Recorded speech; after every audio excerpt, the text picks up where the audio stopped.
بقول لك يا ماما، قولي يا عفريت وانجز عشان ايدي مش فاضي. بصي، في فكرة مصلوح حلوة قوي، كنت عايزك تسلكيني بجد يا عفريت.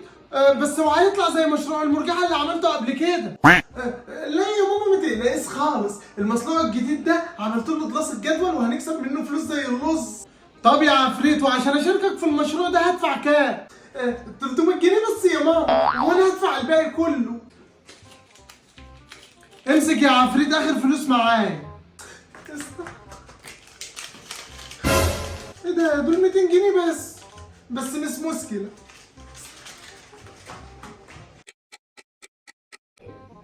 خد هنا، هات الفلوس الأول. يلا اتزحلق. نصاب. تعالي انت، عايزة تتزحلق ايه؟ كده انت عندك 5 جنيه تاني على فكرة. هات الفلوس، يلا اتزحلق. تعالي. ايه الصوت اللي بره ده؟ ده صوت ضحك. بالله يا عم انت، وانت يلا. مين العيال دول يا عفريت؟